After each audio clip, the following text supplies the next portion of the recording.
Alright people, before starting this particular topic, I just want everyone to know this is going to be a pretty long topic. So I just didn't want to waste your time, so I've added the chapters over here.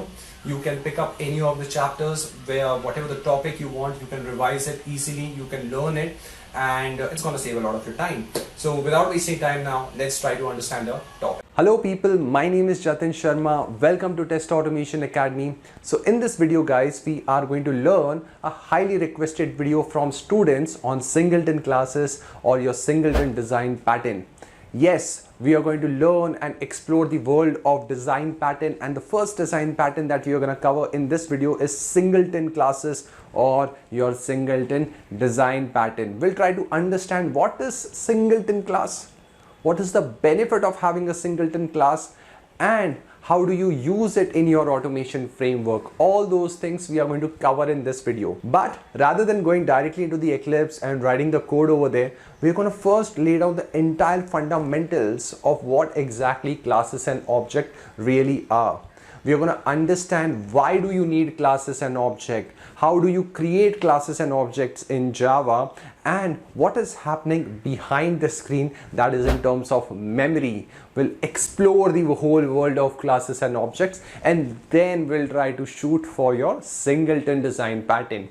And that's how I like to teach. What is the point of writing the code on Eclipse when our fundamentals are not clear in the first place, right? So without wasting time, let's try to understand the whole world of classes and object. So let me ask you a question over here guys. What do you understand by classes and object? You might be creating classes and object on regular basis in your automation project, in your development, right? So what do you understand by classes and object? Yes, tell me. Now, most of you guys would have said that a class is a blueprint for the object. Or you might have said a class is an entity which consists of two things. What? Variables and functions. And the most popular one, an object is an instance of class. That's what everyone would have thought over here. But if I just say this definition to a 5-year-old kid, do you think he's going to understand? Or if I have to explain classes and object to any non-technical person, do you think he's going to understand anything what I've said? So that's the thing over here guys. Most of the time what happens, we try to understand things only from the theoretical perspective, but not on a real-time basis. I mean, in the most simplest way. And that's what I want over here. I want you guys to have a solid foundation on understanding what will become classes and what are eventually objects in your development, in your automation framework. So let's try to understand classes and objects in the most simplest way possible. Anything that you see in reality, anything that you see with your two eyes, you, me, this light, this fan, this board over here, these are all objects. Anything that exists in real world are eventually objects. I hope this part is clear to everyone. Now, there will be some rules which are imposed on the objects. There will be some rules which are going to be imposed on the objects. Those rules are called as classes. For example, imagine that there is a kid who is just born right now. So he came into the real world. For simplicity, let's say that this kid is a boy. So the moment this boy is born, what is going to happen? There will be some rules which are going to be imposed on him, like the culture, the religion, the food that he's going to eat in his life. I mean like a vegetarian food, a non-vegetarian, or whatever the stuff. Okay, so these things are what? The rules, and these rules are what? Classes. So always remember the reality, the real things. The kid was a real thing, so he is going to become an object. Okay, the rules are created by the society and they will be pushed on the object, and the object has to behave in the same way what the rules have imposed on him. Make a note of it. So I hope this part is clear to everyone. Now, imagine that this kid grows up and he starts going to school. The moment he goes into the school or he starts studying, we call him a student. Now note, student is not a proper noun, okay? It's a definition, meaning this kid is going to go to the school, he's going to study, he's going to give exams, he's going to solve assignments, he's also going to give attendance and all those things. That time, guys, we call them students, okay? Similarly, one day he's going to start working, and when he is working, what we call him? An employee, right? He's going to get married, and when he's getting married, he's going to become a husband. So husband is not a proper noun, it's a definition. Okay, employee is not a proper noun, it's a definition. When you behave in a certain way, okay, those are basically the classes. The same object, the kid, is now going to get a lot of rules in his life and he has to behave in a certain way. He cannot be an employee at a home. He has to act as a husband only, right? The partner won't accept it, how he's behaving. If he's a manager and he's acting like a manager at his home, this thing is not going to work very well for him. So that's what classes and objects are in the most simplest way. I hope you have got a clear understanding of classes and objects from this in a non-technical way right now. Okay, so again, what do you understand by classes? Classes are basically the rules, and these rules are imposed on the object. What is an object? An object is a real world entity that exists. I hope this part is clear to everyone. Another example, just for clearing up the concept of classes and object, I want you guys to close your eyes right now and I want you to imagine a car. Okay, any car, whatever you wish, your dream car or the car which you're driving right now. Okay, so I guess everyone has imagined some car right now. Perfect. So some of you guys might have thought about Audi, your BMW, your Honda, your Maruti. It doesn't really matter, but you all have thought about one car, right? Now what you have thought about is what you see in the real world. Your Audi, BMW, whatever the models are there, you might have thought about those cars. Perfect. But if I just ask a 5-year-old kid who does not know what is an Audi, what is a BMW and all those things over here, so if I just ask him, just draw me a car, this kid is also going to draw something similar. He's going to draw a car shaped thing which has 4 tires, a steering wheel, okay, a brake system and all those things. So what is happening over here also, guys, for everyone over here who's watching this video right now, when you thought about a car, you just saw for the definition. What was the definition? A car is eventually going to have 4 tires, a steering wheel, a brake, okay, a gear pad and all those things. Similarly for a kid, he has also drawn the same thing, because for him and for everyone over here, it's the same thing. Whenever, if Audi is creating a car, they have to create a car with 4 tires. If tomorrow they decide to create a car with 2 tires, our brain is not going to accept it. What are we going to say that? It's a bike, right? Because car is not a noun, it's a definition, and something has to behave in a certain way. I hope this part is clear to everyone. So if tomorrow anyone asks you about what exactly classes and objects are, you should be able to say all these things what I've just explained right now. Clear? Great.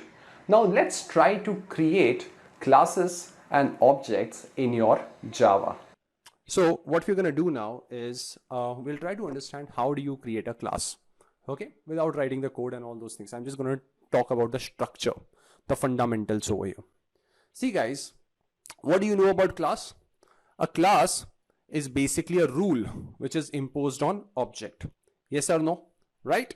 So let's say guys, if you and me are just talking, let's say we're gossiping about someone, right? We're going to gossip about someone.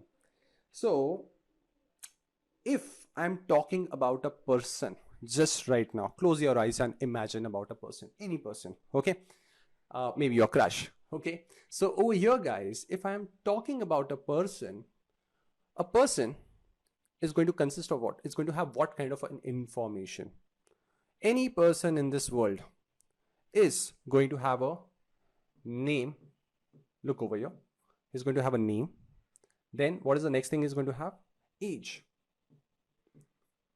A gender. Right? He's going to have a gender. Then he's going to also have, let's say, contact number and address. Okay. So this is what the data I've kept over there. He or she can have a lot of informations. So as of now, just generally these 5 informations is more than enough.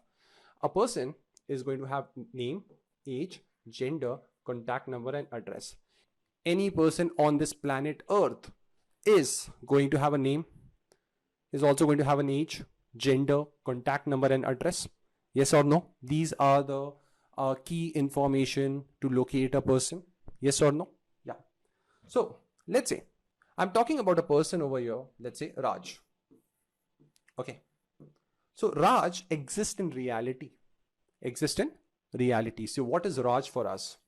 Raj is going to be an object. And an object has to follow the rules. That is, he has to follow the rules of person. So basically, Raj is going to have a name. So this Raj object needs to have a name. Okay. So he's going to have a name, let's say Raj. He's also going to have age, let's say 25. He's going to have gender, male. He's going to have a contact number, let's say 777777777777, whatever the number you wish to call. Okay. And he's going to have an address, let's say ABC, whatever is the address. Okay. So this is going to be what? The basic information. So if I'm saying that Raj is going to be a person object, then guys, he needs to have these information. Yes or no? Similarly, if I'm trying to create another object, let's say a different object altogether, Ria. Ria is going to be a person object again. Even Ria, guys, needs to have informations just like Raj, but obviously a different information. So Ria is also going to have a name. So let's say the name is going to be what? Ria, of course. So age, let's say 22. Gender is going to be what? Female. Contact number, for simplicity, let's say 88888, whatever. And address, let's say PQR, some different address. Okay. So what is going to happen is all the real people in this world needs to consist of these 5 informations. All the objects in this world which are of person type needs to have a name, age, gender, contact number and address. Is this part clear to everyone? Clear? Great. So the first thing that we're going to do, guys, is we're going to understand how to create a person class. We'll try to create a person class over here. Look carefully. Okay, you really don't have to by heart anything. Just observe over here. Let's say I want to create a class over here.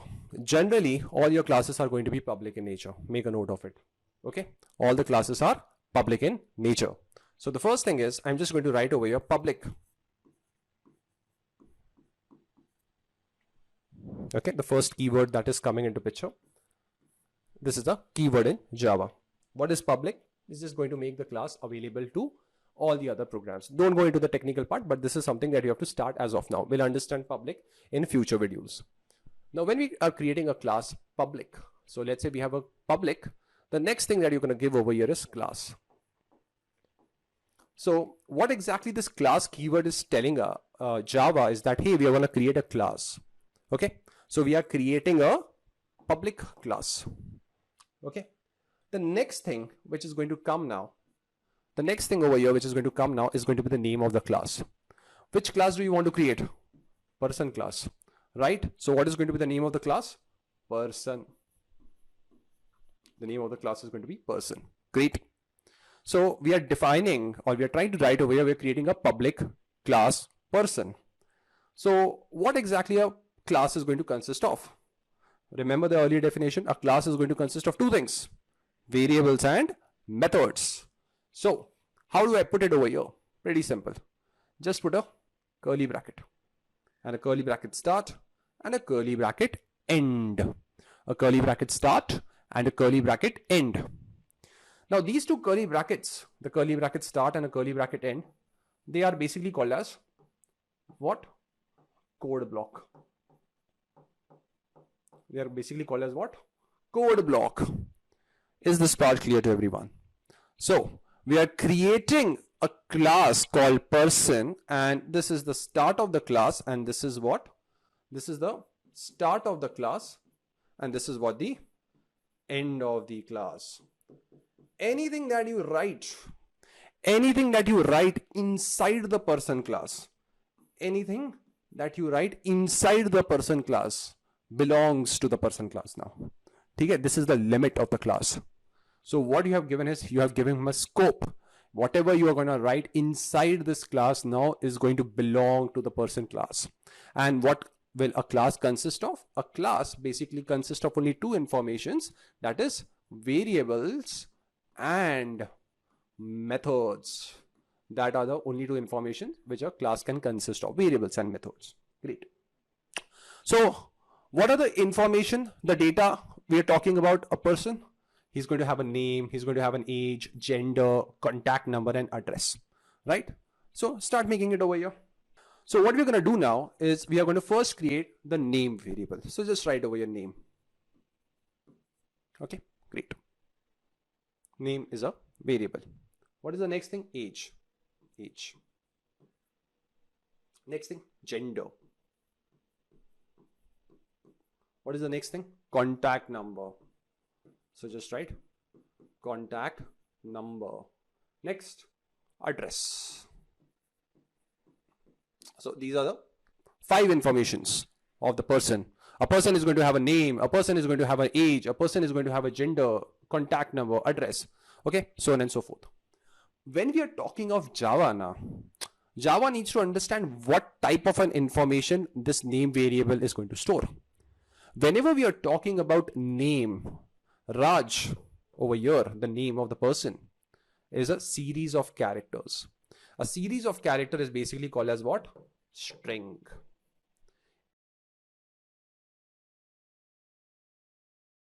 Age is 25. Age is 25. So what is 25? Number. When you are celebrating your birthday, do you celebrate your birthday as like 10.5, okay, 20.5, 15.5? No, na. You don't do with decimals. You deal with only whole numbers. Today I'm going to be what? 30. Tomorrow, next year I'm going to be what? 31. So it's going to be what? Integer kind of an information. That's what we call it. Okay, anything which is whole in nature. Okay, real numbers are basically what? Which is consist of decimal. So if I write 13.5, this is a real number. Okay, but when I say 20, or let's say 305, anything which is complete, does not have a decimal, we call this as what? Whole numbers. Old maths, school maths that we have learned. Gender. Now gender is only one character. M, F, that's all, right? So over here, guys, when we are just talking about gender, I need only one character into picture. We don't need like strings. String is what? Series of characters. R, A, J, they consist of 3 characters, whereas M is only one character. So we are going to use over here what? Char data type. Address is also going to be what? Series of characters. So this guy has to be string. And over here, contact number. Generally, when we are storing the contact number, we store it with +91 and all those things, right? So try to store it in the string format only. We usually store the contact number in string format. We don't store it in integer. Okay, that's the thing that you need to remember. So we have to give the data types of all these variables. So what is name going to be? We saw that name is going to be string. So just make it string over here. What is age going to be? Age is going to be what? Integer. So just write over here int. Next, gender. Gender is going to be what? Character. So just write character. Next, contact number. Contact number, again we saw it. It is going to be string. So just write string. Address is also going to be string. Okay. So now what we have done is we have created couple of variables inside the class, and we have also given the data type of these variables. Now, repeat after me. Very important point. Okay. Repeat after me. Any variable which is created inside the class. Any variable which is created inside the class and is a non-static variable. We call these variables as what? We call them as instance variable. Make a note of it. Any variable which is created inside the class and is a non-static variable, we call them as instance variable. Now, remember, this is very important. Whenever you are creating variables inside the class, you said that the class is public, great. Similarly, whenever you are going to create variables inside the class, you have to give visibility labels to these variables also. So we will 99% of the time, you will mark all the class variables as private in nature. We will always mark the variables as private in nature. Is this part clear to everyone? Okay. Private variables basically means you cannot access these variables outside the class. I cannot access them in other classes. That's something we'll see later, but this is something that we have done. So over here, guys, you have created a class person which has 5 instance variable called as name, age, gender, contact number, and address. Is this part clear to everyone? This is the first structure of the class that you really need to know.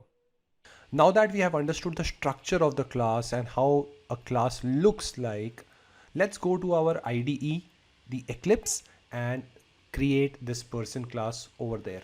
Alright people, so we're going to quickly create a project in Java. So just going to click on create a project over here. The next thing that I'm going to do is I'm going to give this project a name. So let's say I'm going to call this as my project. Okay, just click on finish.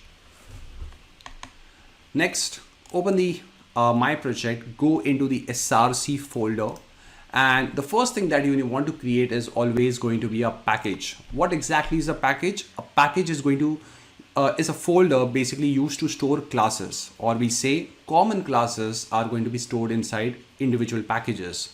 Why do we have them? Just to organize your project. Okay, that's the same reason why you have folders, because you want to make sure that all the content, all the files are present in a particular folder itself. That's why. So I'm going to give this name as, let's say, com.example. You can give this any name. I just go with a reverse name of the domain. So I'm just going to call this as com.example. Open this package. Now you see this package is empty. The white shade over here signifies it's empty. So right click over here and go to the new option and create a class. What was the class we were trying to create? Person class. So I'm going to give the name of the file as person, not persona, person. Okay. Now you'll observe that I can give the modifier only as public. This is the first thing you might observe carefully. The modifier, the visibility label of this person class is only going to be public. That is the first thing. And it belongs to the package what? com.example. That's all you need to know as of now. Just click on finish and your job is done.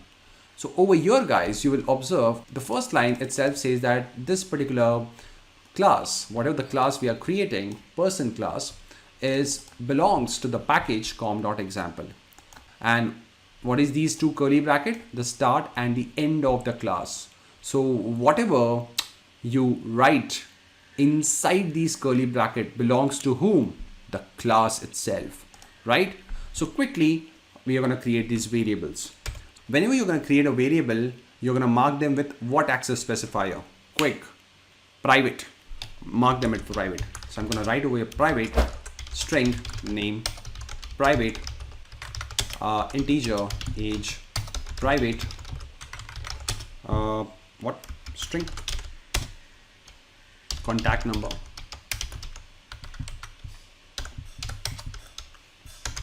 private string address, and one more, private character gender. Done. This is what we have created, okay, based on the last part of this video. So here you have a class person which consists of 5 what type of variables? Instance variable. Variables created inside the class which are non-static are what? Instance variable. So name, age, contact number, address and gender are what? They are all instance variable. Is this part clear to everyone? Great. Now I want to use this person class into my code, meaning I want to store the information of Raj and Riya in this person class. So I want to create an object of person which is going to store the information of Raj and Riya for us. So how we are going to do it? You're going to right click over here and you're going to create a new class. You're going to give this class a name, runner class. Runner, because this is the class which is going to start your execution. Because whenever you're talking about executing your class or executing your program in Java, it requires a starting point. And that starting point is going to be what? The main method. So I'm creating a class over here called as the runner class. And I'm just going to check on this public static void main method. Click. Done. Great job. Now, what I want to do is I'm going to create a variable of person type. How? So I'm going to write over here person P1. Great. So what you see over here as P1 is a reference variable. Why we call it a reference variable, you'll understand the moment I dive into the memory. But remember, whenever you are creating variables of classes or non-primitive data type, the variables are called as reference variable. Okay, make a note of it. Next part. So how do I create an object? Okay, so we learned how to create a class and the structure. Great. But how do I create an object? Look carefully. Whenever you want to create an object, you are going to use the new keyword. Remember this part. So the new keyword is going to come into picture whenever you want to create an object. Of which type object we want to create? We want to create an object of person class. So I'm just going to write over here new person, round bracket start and a round bracket end. This is basically an object of person type. Great. So what we're going to do now is I want P1 to store the new object. So I'm just going to write over here new person. So P1 is a reference variable and new person is my object. Make this part clear in your mind. Great. So I want to store the information of Raj. Raj, name, age, gender, so on and so forth. How we can do it? The person class, these variables are private. They cannot be accessed outside the class. So in order to access these variables outside the class, either they have to be public, right? But what I told you, you are going to make these variables as private 95% of the time. You're not going to change any of these things. So there comes a concept of encapsulation, and what encapsulation says that your variables and methods are going to be binded together. Your variables and methods are going to be binded together. So you are going to create something which is called as getters and setters. So you don't really need to type a code over here. So I'm just going to right click, go to source and generate getters and setters. Look at the option carefully. You might need to remember how you're going to reach to the getters and setters option. So I'm going to click on generate getters and setters, and you'll see that all my instance variables are highlighted over here, right? Select these all and click on generate, and kaboom, all my getters and setters are created for these instance variable.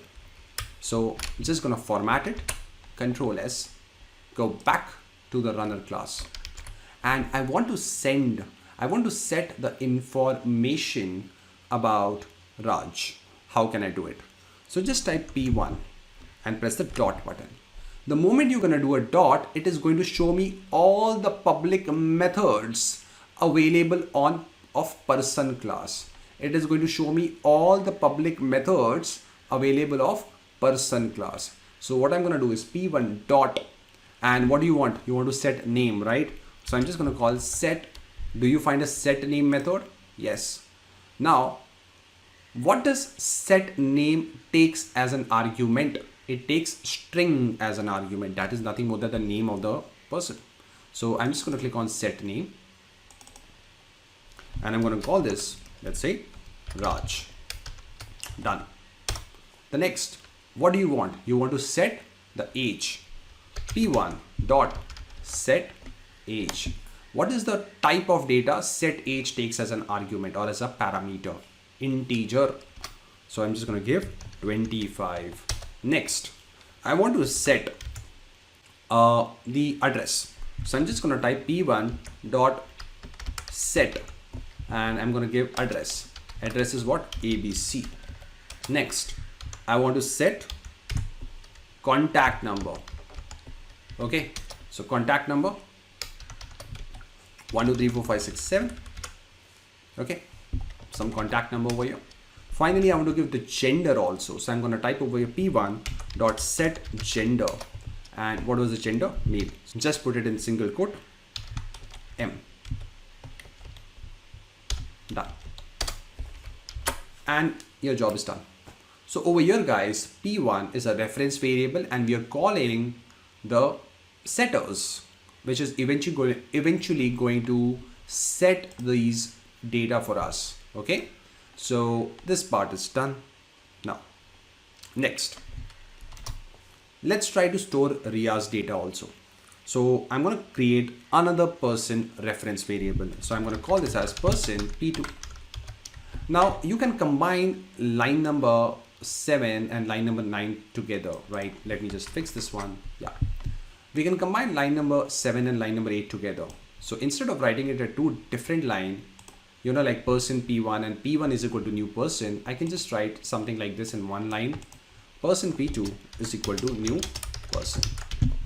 Okay, so what is new person? New person is my object. And what is P2? P2 is my reference variable. And now I want to set Ria's data. So what I'm going to do, I'm going to type P2 dot set name, and I'm going to give the name over here. Let's say the name that was Ria. Done.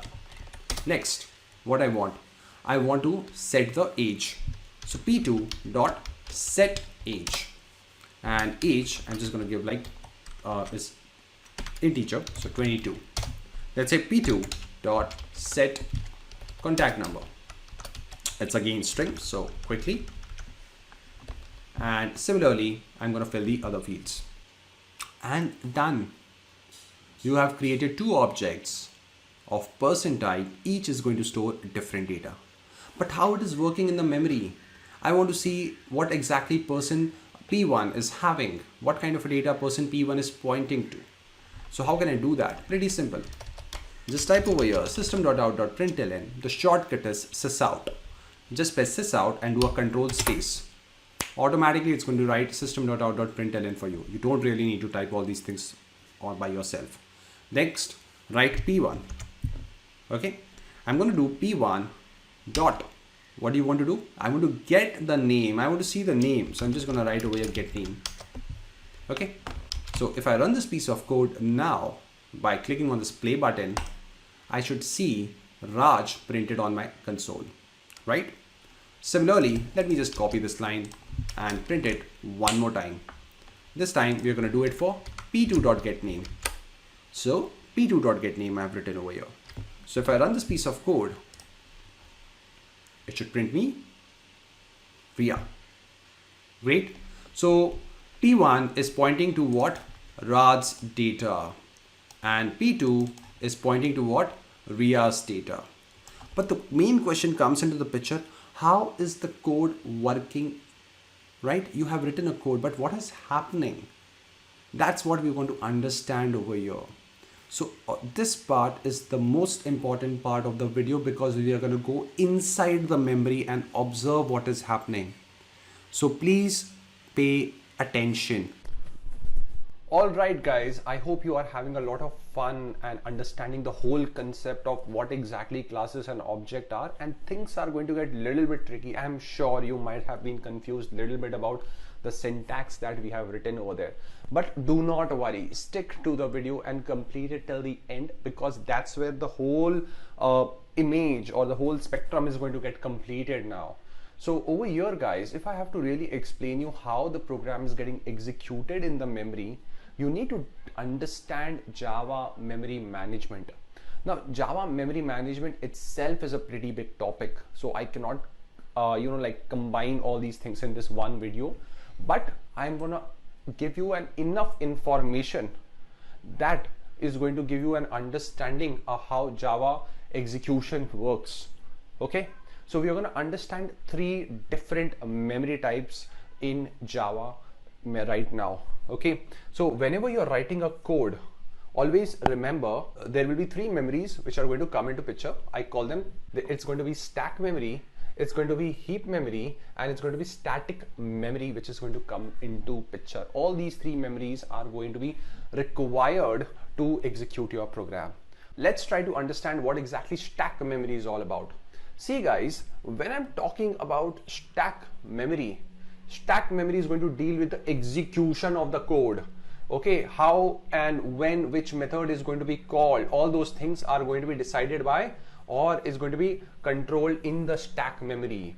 Okay, now you will be creating variables inside a function or inside a method. So over there guys, any variable which you create inside a method is called as a local variable. So local variables are created in which memory? Stack memory. Okay, and also remember, any local variable that you create, they are never initialized with the default value. You need to know the 3 points of the stack memory. What is the first point? Stack memory deals with the execution of the methods. So whenever a Java is going to execute a method, it is going to enter inside the stack. Okay, the second one is going to be that all the local variables, all the methods which are created inside a method are going to be created in which memory? The stack memory. The third one is the local variables are never initialized with the default value. Is this part clear to everyone? Make a note of this point. Now let's try to move to the heap memory concept. See guys, heap memory is going to deal with the object. You wrote over there, right? New person. Right? You wrote over there, new person. So what is new person? New person is the object. So whenever an object is created or whenever you write an object, where does the object goes inside the memory? It goes inside the heap memory. Okay, an object goes inside which memory? Heap memory. And all the instance variable that you created inside the class, right? Age, name, contact number, gender, address, and all those things, these are all instance variable. So instance variable are created in which memory? Heap memory. So instance variable is going to be created inside the heap memory, whereas stack memory is going to deal with what? Your local variables. Okay, so stack memory is going to deal with your local variables. Heap memory is going to deal with your instance variables. And third point, which is very important, your instance variables are always initialized with the default value. Your instance variables are always going to be initialized with the default value. And the third type of memory is the static memory. Now, if you remember when I was talking about the definition of instance variable, what did I say? The variables which is created inside the class and is non-static is called as an instance variable. Yes or no?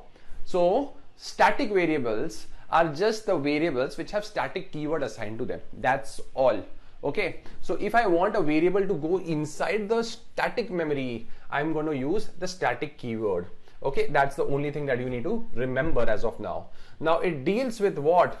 It deals with variables and methods. But which kind of variables and method? Static variables and methods. Okay, and the next point over here is it's a global access point. If someone asks you what exactly static, you need to tell all these 3 points.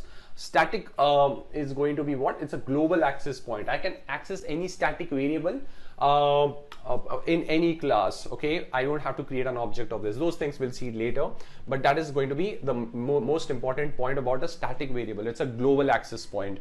And the third one is even static variables are initialized with the default value. The static variables are also initialized with the default value. Now this is the whole information that you should be knowing, that in Java there is going to be three memory. One is stack memory, the second is the heap memory, then is the static memory. Static memory deals with what? It deals with the execution of the method.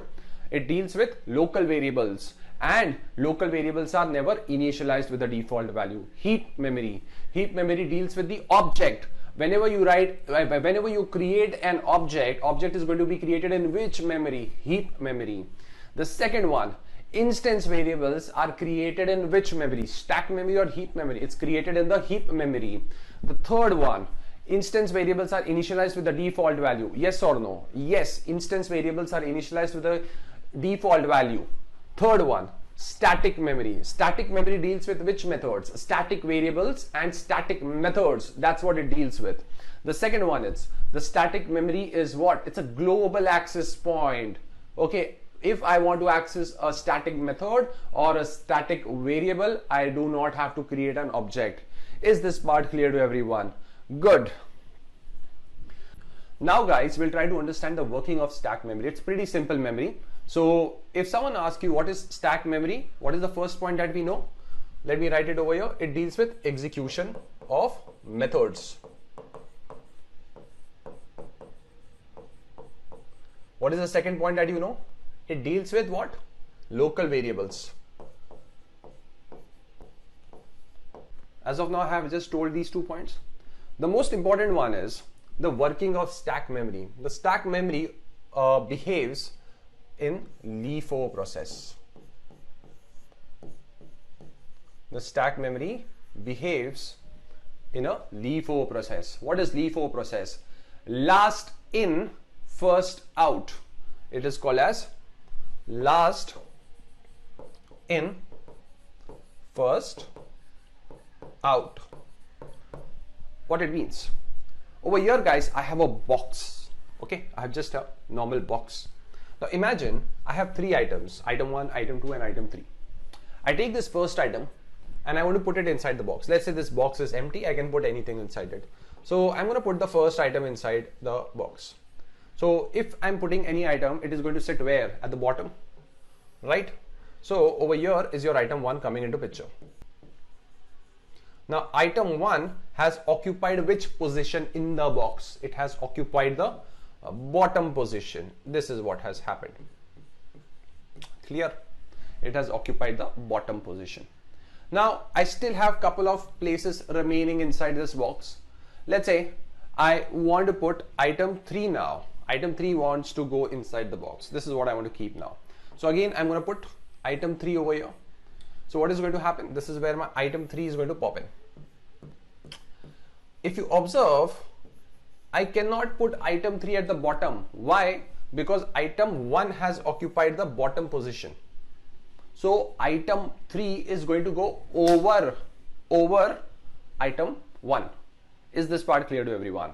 Okay. The last one is your item 2. So item 2 is now going to go inside the box. Now when item 2 is going to go inside the box, where exactly is going to occupy the position? Is it going to occupy over item 1? No, uske upar to item 3 is there. So item 2 is going to occupy the position over item 3. This is going to be the whole flow. So what do you observe over here? What do you observe? See guys, the first item that went inside the box was item 1, then your item 3, and then item 2. So which is the last item which has entered into the box? Item 2. So item 2 is my last item which is present inside the box. So let's say I want to remove item 1. I want to remove item 1 from the box. Can I remove it? You can't, right? Because if I want to remove item 1 guys, I need to first remove which item? Item 2. Item 2 has to come out. Can I still remove item 1? No, na.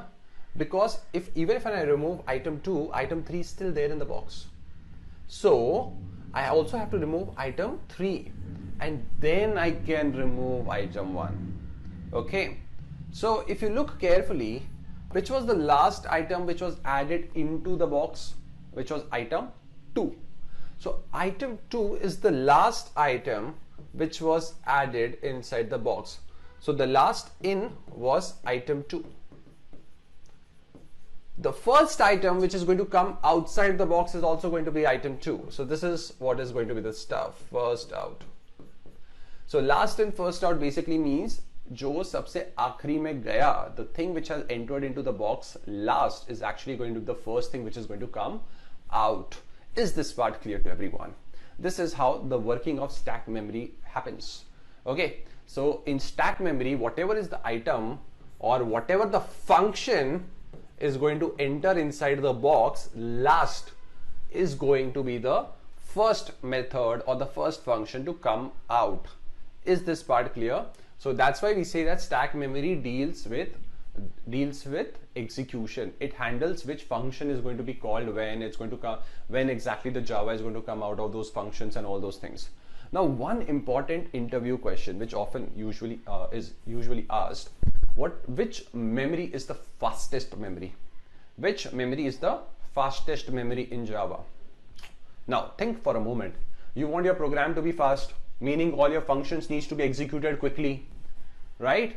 So if my function execution has to be fast, which memory deals with execution? Stack. So stack memory has to be the fastest. Okay, Java stack memory is the fastest method or fastest memory. Is this part clear to everyone? Great. Now let's try to see how the function calling is happening into our program with the help of this stack memory concept. Let's go back to the Eclipse. Okay guys, so I hope you have understood what exactly is stack, heap and static, let's say on a conceptual basis, what exactly they are going to store and what their purpose are. So now guys, we have already written the code of person and runner class, right? So let's try to see how exactly this whole program is going to get executed, but from the memory perspective. Now, what do you know about stack memory? Stack memory is going to deal with what kind of an execution? Method execution. That is what is going to come into picture. It also stores what kind of variables. Memory is going to get allocated to local variables. I hope this part is clear to everyone. Heap memory deals with what? It deals with objects. So whenever you're going to create an object, so over here you can see that I've written over here new person. New person is an object. Where exactly it's going to get created? In the heap memory. Okay, instance variable are also going to be created in which memory? Your heap memory. Is this part clear? So now let's start. So in your Java, the execution is always going to start with the main method. Okay, so that's why we call this class as a runner class, because our execution is going to start from the main method. So runner is always going to consist of main method inside it. Now, what happens over here? Java, you right click on your project and you see run as Java application, right? So over here guys, Java is first looking for the main method. Does runner class have main method? Yes, it has a main method. So when you execute this class or when you start this particular program, what is going to happen is the main method is going to enter inside the stack. The main method is going to enter inside the stack. So what is the first method that is coming in the memory? Main method is coming in the stack memory. What it means? That execution is happening of which method? Main method. So since the main method is inside the stack memory, what is happening is Java is going to go inside the main method. Java is going to go inside the main method. And over here guys, line number 6 is a comment. It's going to go and see line number 7.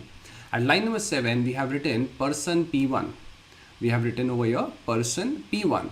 So P1 is a variable, right? What type of a variable is this? This is a reference variable. A reference variable for which type of data? Person type of data. So person is my data type and P1 is my reference variable. But this variable is created where? Is it created inside the class or inside the method? It's created inside the main method. So a variable which is created inside the method is what kind of a variable? Local variable. So the memory allocation. So the memory allocation is going to happen over here. So here P1 would have been created. Is this part clear to everyone? Will P1 be initialized with any value? Default initialization, there's nothing for local variable. So right now there's nothing, only memory allocation has happened. At line number 8, which is the most important line which is happening over here in this program, which is line number 8. At line number 8, we have written P1 is equal to new person. So what is happening? Here we are creating an object. Okay, so new person is what? An object. So the moment you create an object, something is going to happen. So that's why it's a very important thing. The first thing that happens is class is loaded into the memory.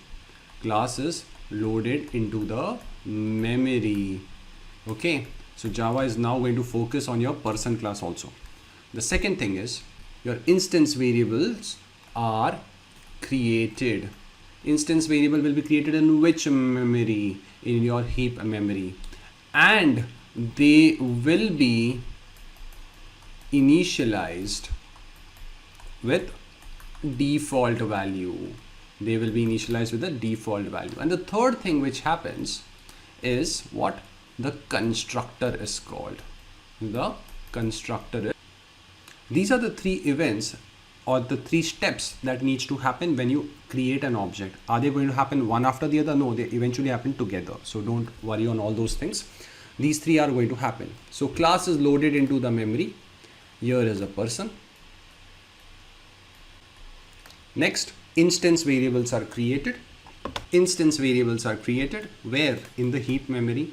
So this is going to be my name. This is going to be my age, your contact number, address, and gender. So these are the 5 instance variables that you have created in the person class: name, age, contact number, address, and gender. They are created in the heap memory. Okay, and they will be initialized with the default value. Name is a string data type. Okay, name is of string data type. So over here, guys, name is going to be initialized with null. Age is integer. So it's going to be initialized with 0. Contact number is again string, so null. Address is going to be string, so again null. And then you have gender, which is character. So character's default value is what? Space. It's not going to write over here space, but the space character is going to be shown over there. So this is what has happened. And of course, if there's these variables, these objects is going to be created in the memory, it is also going to have something which is called as a memory address. So let's say the memory address is 700. Okay, this is what has happened. So here the object is created in the heap memory, and here is my P1 variable which is present in the stack memory. What do we know about P1? It is a reference variable, and here you have written P1 is equal to new person. So what is happening over here, guys, is P1 is going to point to the object in the heap memory. P1 is going to point to the object in the heap memory. How it's going to do that? So what P1 stores over here, guys, is the memory address of the object. It stores the memory address of the object which is created in the heap memory. That is why when you write P1.set name, what is happening? It's taking the memory address that it has to go to the 700 memory location in the heap memory, and then it can play around with these variables. Is this part clear to everyone? Very important point. So let's look at line number 7 and 8 one more time. What has happened is over here, guys, we have created a person P1. What is P1? It is a reference variable. This reference variable is where it is created. It is created inside the method. So it is going to be present in the stack memory. Okay. Then you are writing P1 is equal to new person. What is new person? It's an object. The moment you create an object of a class, 3 things are going to happen. Class is loaded into the memory. Next, variables or your instance variables are created, or memory allocation happens of your instance variable, and they all will be initialized with the default value. Okay. And the third thing that happens is a constructor is called. Now over here guys, in your person class, if you see that I have not created a constructor.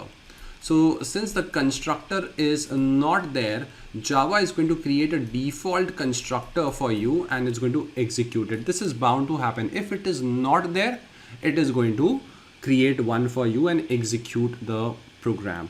Okay, these are the three things that has happened.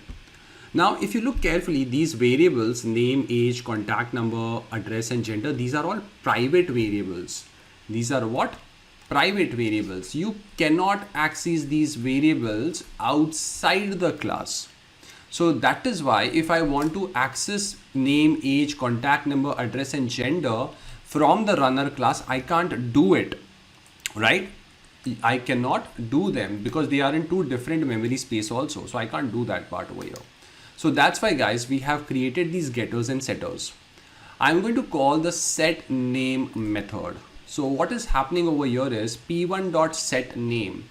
I'm going to call the set name method from the person class. Can I call it? Yes, I can call it because it's a public method. Perfect.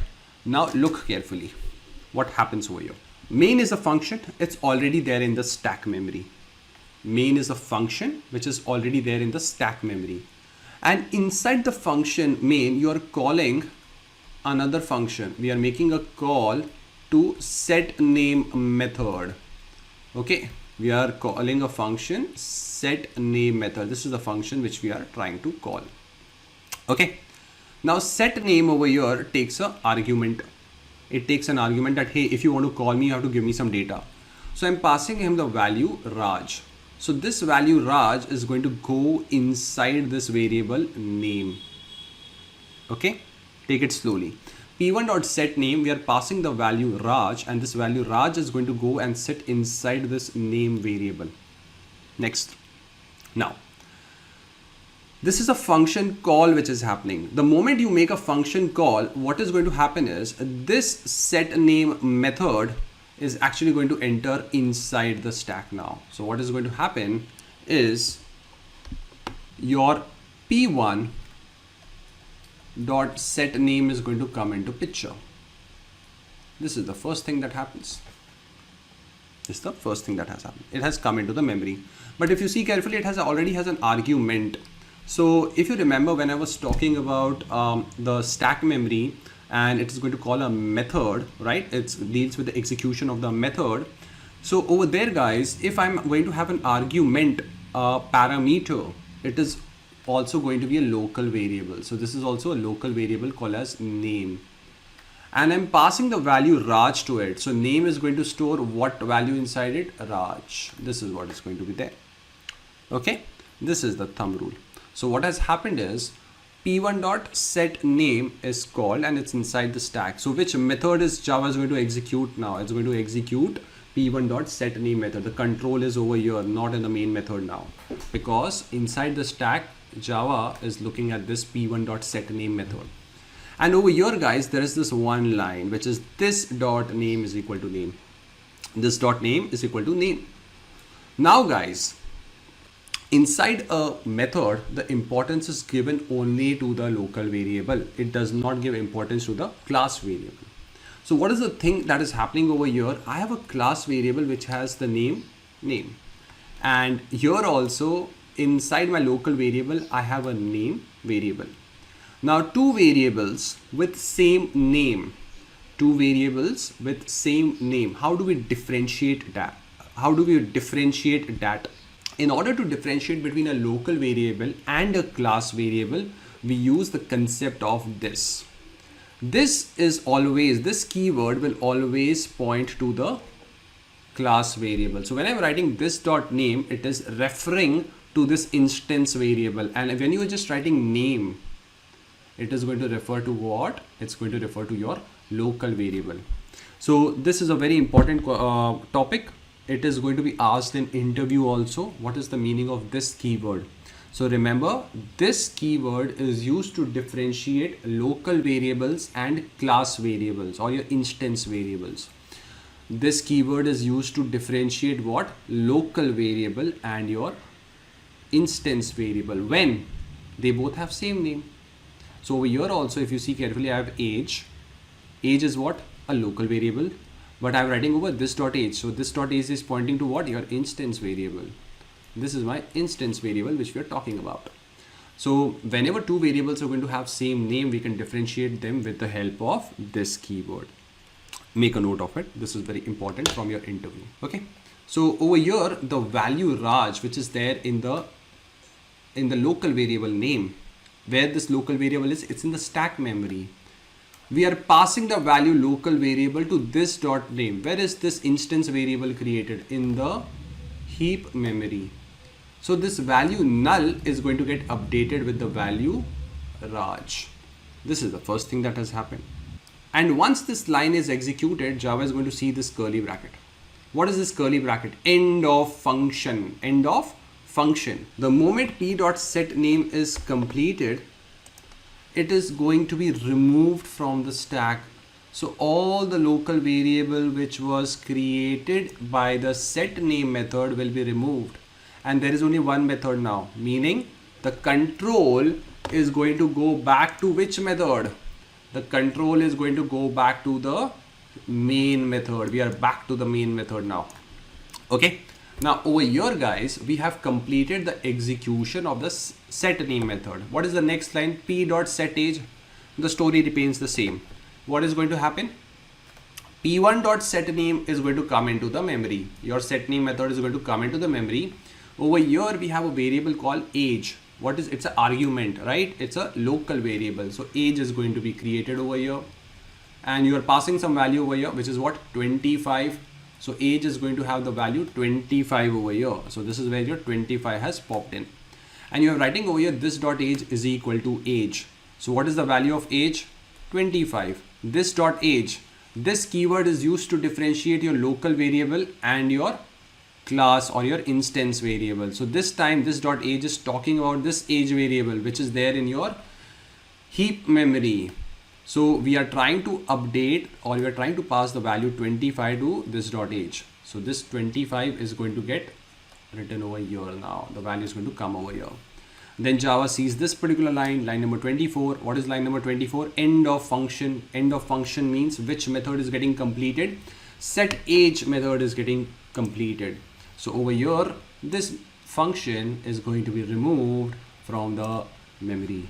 Okay, this part is done. Java completed the set age function. Then it sees p1.setAddress, and the same thing happens. p1.setAddress is going to be called. I'm running out of space over here, so I'm just going to write set address, and over here ABC. ABC is getting passed. Where is your set address method? Let me just scroll a little bit down. So over here, guys, we are calling p1.setAddress. So set address is going to enter inside the stack. So here is your set address function. So the function set address is going to be called. It requires a value address. We are passing the value ABC.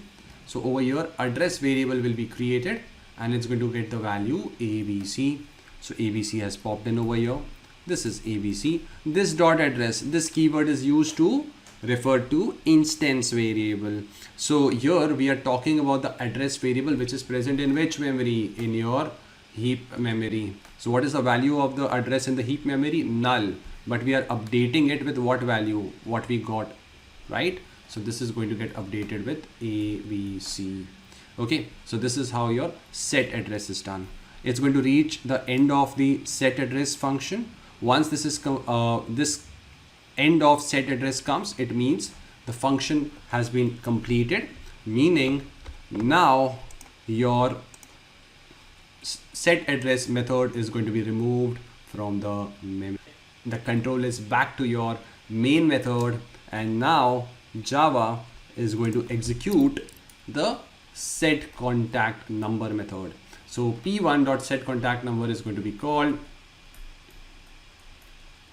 Okay, same story repeats over here. Now the story is exactly the same. It's going to go over here and this function is going to be called. Here you're passing the value 7777. So whatever the value 7 is there, it's going to be written over here. Local variable is going to get the value 77777. The same, this is your contact number variable. It's going to be initialized with 77777 and this dot contact number. meaning we are talking about the contact number variable which is present in the heap memory, right? So right now it's having the value null. It is going to get updated with what value? Contact number, that is the local variable 7777777. And once your contact number is completed, this function gets completed, it's going to be removed from the stack memory. So let's remove this method also, and done. Finally, what is going to happen? Your set gender method is going to be called. So set gender is going to call this particular function. Okay, and over here guys, your p1 dot set gender is going to come. Okay, and here it has a character local variable created called gender. It's going to get the value m over here, and here also if you look carefully, it's just this dot gender is equal to gender. So this local value m is going to be passed to this instance variable gender. Okay, so that's what is happening over here. So this local value m is going to be passed to this instance variable gender. Okay, and once this is done, this method is also going to be removed from the memory, and there is only going to be one function which is going to be present in the memory, that is called as your main function. Is this part clear to everyone? Once this is completed, the story is going to again continue for person P2. So let's try to see how exactly your person P2 is going to work now. Quickly, I'm not going to go everywhere in this function in more detail over here, but just for a quick revision, we'll see how it works. So over here you have written person P2 is equal to new person. Person P2 is what kind of a variable? It's a local variable. It's a reference variable. It's going to be created in your main memory. So this is where P2 comes into picture. And here you have written over here new person. New person is what? It's an object. You are creating an object over here. So what happens when you create an object? These three things are going to be happening over here one by one. Class is loaded into the memory, instance variables are created, and they will be initialized with the default value, and the constructor is called. So let's load the person class one more time in the memory. Okay, instance variable is going to be created. This is going to be what? My name. This is going to be what? Age. This is going to be contact number. Okay, this is going to be what? My address and gender. So all the 5 variables will be created again, but for a different set of information. So over here guys, name is going to have what kind of a default value? String, right? So null is going to be the default value. Your age is going to be integer, so it's going to be 0 is the default value. Contact number is string, so null again.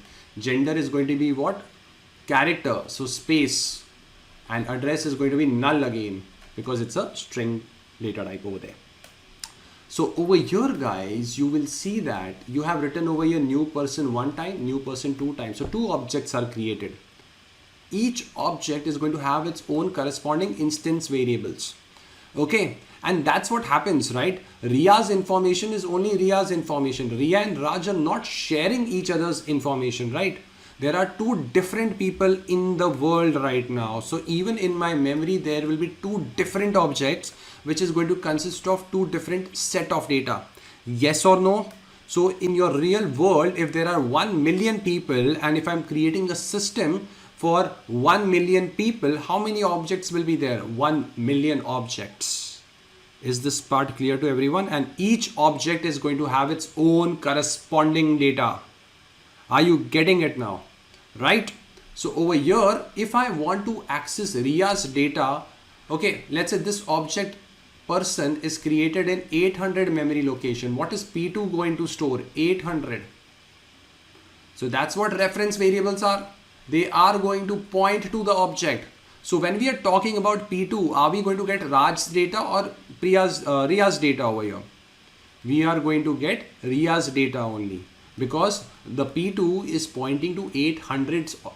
P2 is pointing to 800 memory location, and in 800 memory location, your Ria's data will be set over there. Is this part clear to everyone? Okay, so this is how your program works in the memory. And that's why guys, once this entire program is completed, you see that line number 24, we have written p1.getName, P1. P1 is what? 700. So it's going to go over here to 700 memory location. It's going to retrieve the name with the get name method, and that's why Raj is going to get printed. Similarly, it's written P2.getName. So P2 is what? 800 memory location. It's going to go inside the 800 memory location in the heap memory, and it's going to get what? It's going to get Ria's name over there. Okay, so that's why P1 and P2 are references. They take us to the object and we can retrieve the data from there. Is this part clear to everyone? So we have seen the stack memory, we have seen the heap memory, and we have also seen how does the project it gets executed in the memory. One more time. So let's just run this piece of code and see what is the output that we are getting. So if I run this piece of code, you will see that system.out.println is printing p1.getName. So we are getting the value Raj. P2.getName is getting the value Ria. But I hope you have understood how this value is going to come from the memory. Is this part clear now? So for the one last time, guys, I just want to show you something. If I just don't use any getters and setters, I just write over here P1. Okay. This is at line number 1, I'm going to write P1, and this is where I'm going to write P2. What exactly P1 and P2 are? They are reference variable. What do they store inside them? What do they store? They store the memory address of the objects created in which memory? In the heap memory.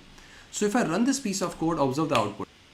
You are getting two memory addresses, 7DE, 26DB8, and the other one is 1175E2DB. Are they same memory locations or different memory locations? Different memory locations. So 700 and 800, which I was trying to tell you, was just for your explanation. But real memory is going to look something like this. The real memory address looks like this. So you don't really need to worry about it. Whenever you're going to create an object, it is going to have a different memory address altogether. Is this part clear to everyone? I hope this part is clear now. Now, guys, the main thing over here is I need to call all these methods, set age, set name, set address, and set contact number. All these things again and again I need to do it. So I don't want to call these things again and again, these setters. I just want that I'm going to give the data in one shot, and all these variables needs to be created. Okay, so this is what something I want over here. So what you can do over here is you can create something which is called as a constructor of the class. So I'm going to right click over here, and I'm just going to go to source, and I'm going to click on generate constructors using the fields. Generate constructors using the fields. So I'm going to click over here, and all the instance variables are highlighted. So I'm going to click over here, generate the constructor. Now here, if you see carefully, it has written the same thing. This dot name equal to name, this dot age is equal to age, this dot contact number is equal to contact number, and you'll if you scroll down, you'll just find the same information everywhere. So what is happening over here, guys? What is the purpose of a constructor? The purpose of a constructor is to initialize the instance variable. The job of a constructor, the purpose of a constructor is to initialize the instance variable. When? During object creation. What happens when you create an object? Three things happens. Class is loaded into the memory. Variables, your instance variables are created in the heap memory and initialized with the default value. And the third thing that happens was the constructor is called. So till now we never created a constructor. So right now I created a constructor. It is going to initialize all our instance variable during the object creation itself. And now if you see carefully, I'm getting an error at line number 8 and line number 16. Java is like, hey, you have created a parameterized constructor. You have created your own constructor. So now go and call it. Okay. Now you have to call that constructor. I just can't write person now like this. Okay. This is not going to work. We have a parameterized constructor. So I need to call that parameterized constructor. Okay. So one more thing that you need to remember is a constructor is a function. It's just like how get name, set name, and all these things are. These are also functions. So constructor is just a method. The only thing is this method is going to have the same name as that of the class. That's all you need to remember. Chuck the super keyword as of now. You don't need it. So just ignore that part. So if I am creating an object of person class now, I need to give name, age, contact number and address, everything in one shot. So I don't really need to write these things. So what I'm going to do is I'm just going to remove all these things and press Control Space. Okay. And it is going to give me the suggestion. So you see that it is initializing them with the default value over here. So what I'm going to write over here is this is what name, right? So name was Raj. So I'm just going to write over here Raj. Age was 25. So this is the second thing, age. Then is what contact number. Contact number was 777. And this is what address, ABC, and the gender. So just write M. Okay, done. So same thing, I can do it for Ria's object also. So I don't really need to call explicitly these set names. You don't really need them in the picture. So here also, I'm just going to quickly call Ria. Next, I'm going to call the age, that is 22. Next, the contact number 888888. Next, the address PQR. Next, the gender F. Okay, done. Control Shift F, and this is the code over here. And if I run this piece of code, the output still remains the same. The output will remain the same. It's not going to change. So we still get the same output. Hope this point is clear to everyone. So what is a constructor? A constructor is basically a function which is going to be called when the object is created. Okay, so if I'm creating a parameterized constructor, if a constructor is going to have parameters, it's called as a parameterized constructor. You have to call that constructor during the object creation. Is this part clear to everyone? All right, people. So I hope you have understood what exactly is local variable, instance variable, your constructors, your getters, your setters, your object creation, your stack memory and heap memory. We have drilled down into all this topic in detail right now, right? I hope there should be no question about these things. But one more memory and one more type of variable was remaining, and that was your static memory and static what? Variables. Now, what is a static variable? Let's try to understand that concept. See guys, if you look carefully, when we talk about instance variable, all these are instance variables. Your name, age, contact number, address and gender. Even though it is created inside the class, I call them instance variable. And why? What was the definition I told about instance variable? Instance variables are variables which are created inside the class and they will be marked as non-static. So these are all non-static keyword. These are all non-static variables. So what is static does that we are so specifically telling that it has to be a non-static variable to become instance variable.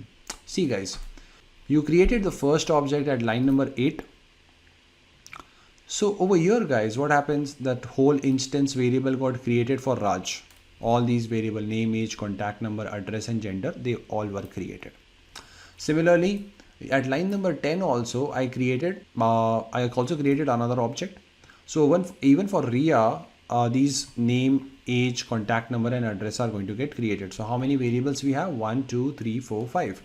You have 5 instance variable, right? So I created 2 objects. So total how much memory locations were consumed? 10 memories were consumed. So imagine if I create 100 objects. So how many memory locations are going to be consumed? 500 memory locations are going to be consumed. But in which section? In the heap section, na? Because instance variables are always created in the heap memory. Is this part clear to everyone? Great. Now imagine I want to have one data which is not going to change for any person. Any person, this one data is not going to change. What is that information? Think about it for a moment. Let's say planet. As of now 2022, there is no plan of going into Mars. There is no plan of visiting some other planets, right? So every person in this world is going to be in which planet? Is going to be on Earth. Okay, so let's say guys, I create a variable over here. I call it private. I can type it, but I'm just going to write it over here. Private string planet.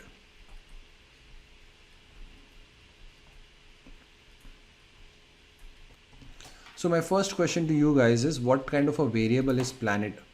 Planet is an instance variable because it is a non-static variable. So the moment I create an object at line number 8 and at line number 10, this planet variable is going to pop in everywhere. But the value of the planet is going to be same. Na? It's going to be Earth only. It is not going to change. Check the future. Just look at the present right now. That in present you are going to be on planet Earth only. So if there are 6 billion people on this planet Earth, if my code is creating objects of 6 billion people, how many variables will be created? 1, 2, 3, 4, 5, 6. 6. These many memory locations will be consumed. Yes or no? Yes. So 6 billion into 6. So each object is going to have 6 memory location.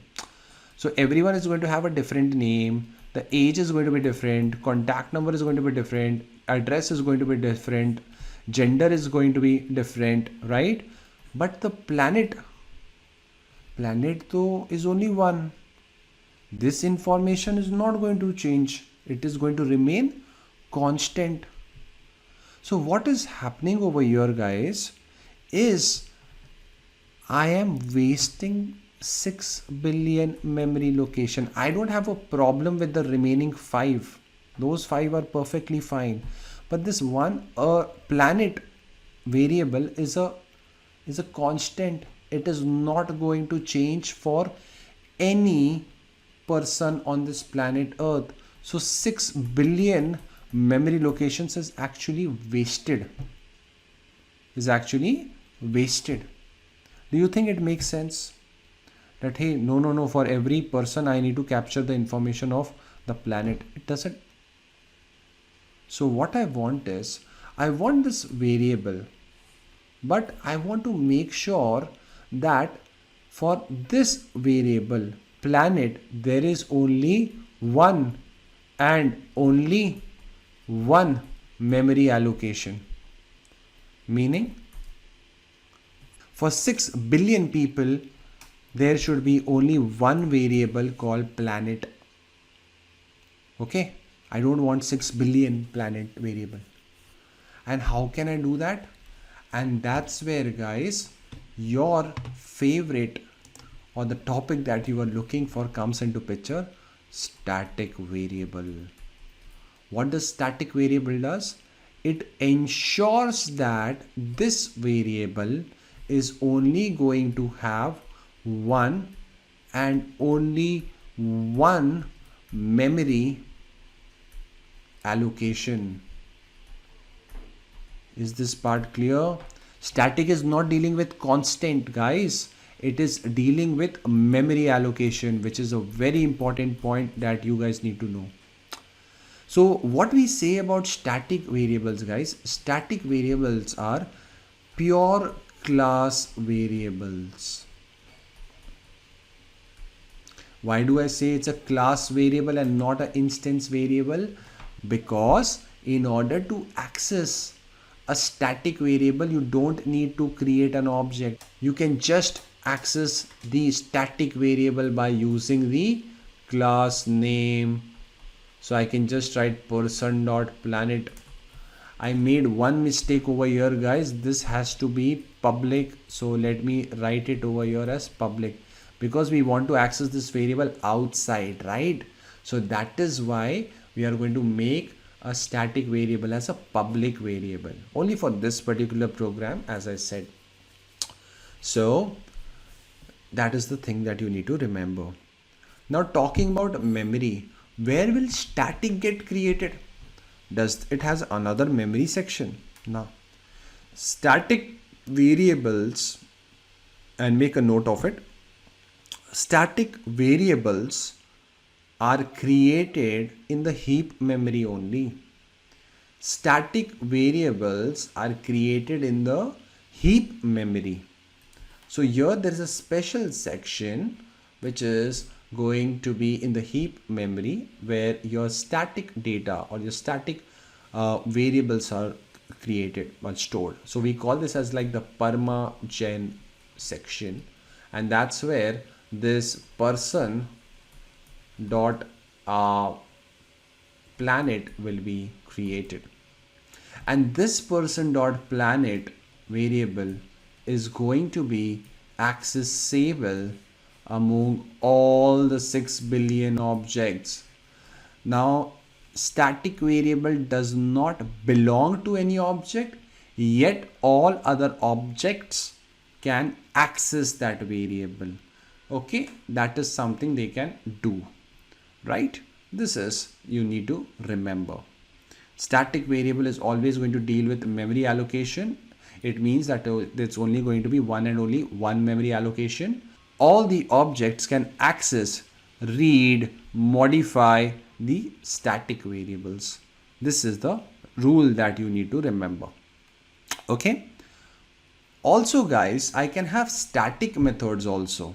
Public static void main method. So if you look carefully, when this program is getting executed, we are not creating an object of runner class. Then how does the program gets executed? Because the name of the method is fixed, main, right? And this method is static method. Your Java does not need to create the object. It can access the method by using runner.main. Runner.main. It already knows that the method name is going to be main, and it already knows the name of the class. Okay. So then how does it knows the name of the class? Because it's the same name as that of the file. So that's how we come to know what is going to be the name of the class and the file. Okay.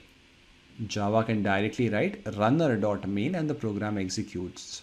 So over here guys, always remember your static methods and static variables do not need object creation. They can be accessed directly with the help of class name. Is this part clear to everyone? Generally, static variables are called as global access point. Static variables are called as global access point. Why? Because I can access it anywhere. I wanted to access it in runner class, I can do it. If there was like some other class, I could have still done it. Why? Because I don't need object creation. Okay, there should not be any relationship also. Inheritance concept might also be not required. So that's why we call it a global access point. Okay, and that's it that you need to know about static variable. Okay, please remember all the topics that we have covered till now. Okay, the instance variable, the local variable, the static variable, the getters and setters, the encapsulation, how does the class is getting loaded into the memory, the stack, the heap, and these things are very important. The constructor. Okay, once you have understood all these things, Singleton or any design pattern is going to be a cakewalk for you. Is this part clear now? So that's all what I wanted to discuss before starting Singleton, right? And if you have made it till here, you have done a very good job. So now guys, we'll try to understand what is a design pattern and what is this whole Singleton ka story. Are you guys excited? Yes? Great. Let's dive into design patterns. Alright people, so I hope you have understood what exactly is a class, what exactly is an object, what exactly is instance variable, your setters, your getters, your static variables, various memories that are going to come into picture. These things should be crystal clear whenever you are writing code in Java. These are the basic things that you really need to know about object-oriented programming. Let's talk about design pattern over here quickly. Okay, what exactly is a design pattern? And in order to understand design pattern without just going into any of these technical words, let me just explain you with a simple example over here. Let's say, guys, you have an exam. Okay, you have to give exam next week, and you have not studied for that particular subject or that particular exam for the entire year now. Okay, so you're procrastinating like how we used to do in the college days. So that's what you have also done, and don't feel guilty about it. But the thing over here, guys, now is that since the exam is coming close by, you really have a very small amount of time available to clear the exam, and it's really important that you clear the exams, right? Who want to fail in an exam? So what you do over here is you already have a problem and you're looking for a solution. Now, in a real world, what would you do? Think about it. You're going to ask someone who has already cleared the exam. You're going to ask him, Acha, tell me what are the various questions that are going to come from this particular in this particular exam, right? What are the topics that you need to study? What are the common questions that I need to go through? So what is going to happen is the senior person who has already given the exam before you has already faced the questions, already faced what are the topics that are going to come into picture, and based on his experience in that exam, he is going to give you some suggestions, the solution to your problem. And in simple word, the solution, the roadmap, the idea that the senior is providing you is a design pattern. Okay? If you try to read over here what design pattern is all about, someone has already solved the problem for you. So whatever the problem that you're facing in your project, okay, in terms of implementing better object-oriented programming, they have already done it for you. All you need to do is you need to just follow their suggestions into your code and write logic according to that. So design pattern tells you how to structure your classes and object to solve certain problem. That's all design pattern is all about. How would you create classes and how would you create the objects? That's all design pattern is all about. Now, most of the time what happens, people think that design pattern is a framework. No, it's not a framework. Design pattern is a library. No, it is not a library. Your framework or your library may use design pattern inside them. Meaning, I can create a framework which might be using some design pattern, right? You might have some libraries which are going to be using your certain design patterns. That's also design patterns are all about in a nutshell. Now, in this particular video, we are going to discuss about Singleton Design Pattern, one of the most simplest design pattern, and we'll understand why do you have a Singleton Design Pattern, how do you create a Singleton Design Pattern, and what is the benefit out of it. Okay, so let's try to understand what exactly is Singleton Design Pattern. Now, talking about Singleton Design Pattern over here, a Singleton Design Pattern basically means you're going to just have one and only one object for the entire class. That's all Singleton class or your Singleton Design Pattern is all about. Now, if I have to explain you Singleton Design Pattern in the simplest way, the word that goes with Singleton Design Pattern is one and only one. Now, what it means over here is, you know, like someone who's, if your friend or you might be in love, okay, the first time when you like someone, you always say that, you know, this girl or this boy is just unique. I'm not sure if girls say that, but boys definitely, I've heard, okay, and even I have said that. But the thing over here is, you always say that मेरी वाली तो सबसे अलग है, right? That's what the Hindi thing means over here.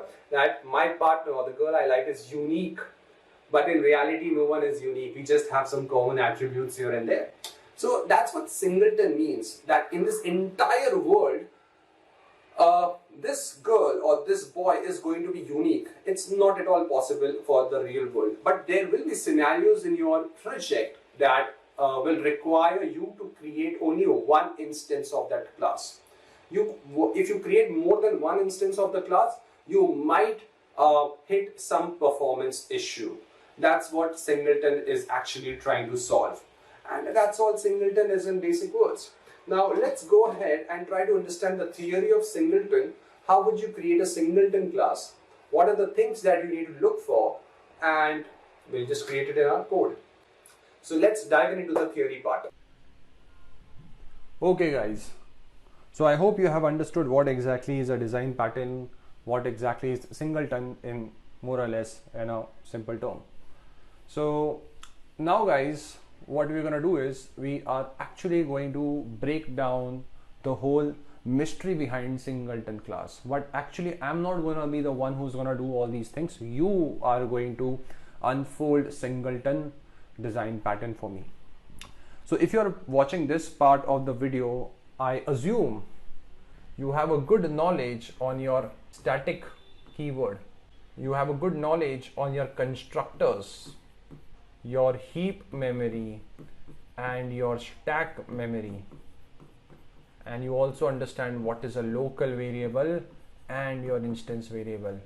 If you have understood all these 4 points, only then we'll watch this part of the video. Okay, so now instead of me coming and writing or creating this entire Singleton design pattern in front of you, I wanted to commit from you guys. Okay, and that's why guys, we are going to follow the Socrates style of learning. A good teacher is going to be someone who never really make the student by heart things. The only thing that he can do is make students ask right questions so that they can come up with the answers by themselves. And I'm really fond of Socrates. I mean, like, if you really get time I think so you might have time, but whenever you get free time, just make sure that you Google about the philosophers of ancient Asia on Netflix. Very good show. And they have also talked about Socrates. Okay, they have also spoken about Buddha, so you might really enjoy that part of the series. Okay, so let's begin with the topic now. So I'm going to ask you a series of questions and you have to diligently answer this question. Okay, each question over here is going to open some part of your brain now. So one by one, we'll just go through all these questions. So my first question to you guys is, how do I create an object? Let's say I have a class called as my class. Okay, this is your class. My question is, how do you create an object of my class? How do you create an object of my class? What is the syntax that comes into picture? New my class.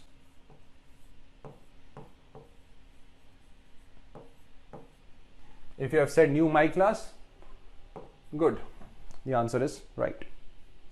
My second question to you guys is, can I create another object of my class? Yes or no? Can I create another object of my class? The answer is yes. How do I create it? See, new keyword. Again, this. My next question to you guys is, I have created here how many objects? 2 objects. Okay. How many times your my class will be loaded in the memory? Once or twice? Twice. 2 times. Perfect. How many times the constructor will be called? 1 time or 2 time? 2 time. How many times the instance variable will be created of my class? 2 times. So my question to you guys now is, what happens when you create an object? What happens when you create an object? 3 things happens, as I have already taught you. First one, what? Classes loaded into the memory.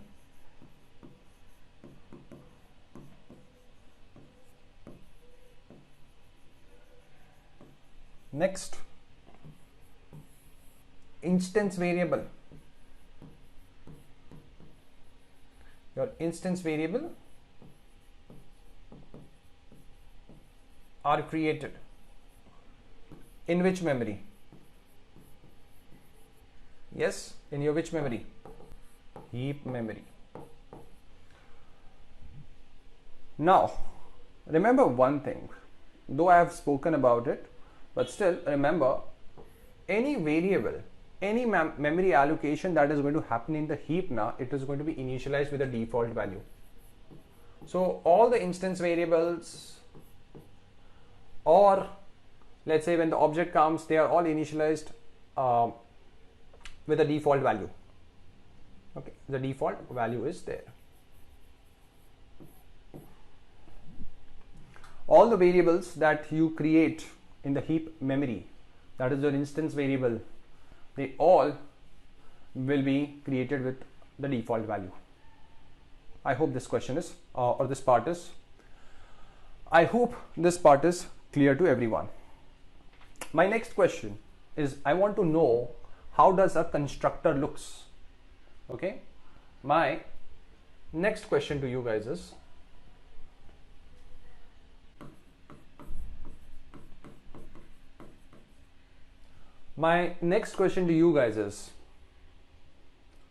what is so significant about constructors? What do you know about constructors? A constructor, we were talking about my class. So let's say this is your class, my class. If I have to create a constructor of this class, how the constructor of this class is going to be created?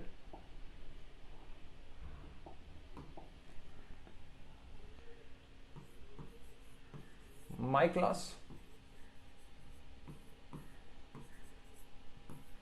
done. Yes or no? So over here guys, whenever you are creating a constructor is going to have a same name as that of the class. Yes or no? A constructor is going to have same name as that of the class. The next thing is, what is the visibility label? Okay. My next question is, what is the return type of a constructor? A constructor never returns a value. A constructor never returns a value. The job of the constructor is to set. The job of the constructor is to set instance variables so that you do not need to use your setters. Okay. The job of your constructor is to set instance variables. Okay. So it does not have any return type, but does it have a access specifier, the visibility label? What is the visibility label of a constructor? Okay, if you have practiced creating constructor, you would have observed that the visibility label of a constructor is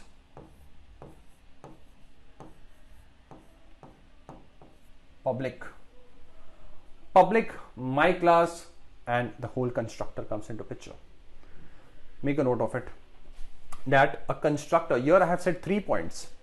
A constructor is going to have same name as that of the class. The job of the constructor is to initialize instance variable, to give or set some value to these instance variable.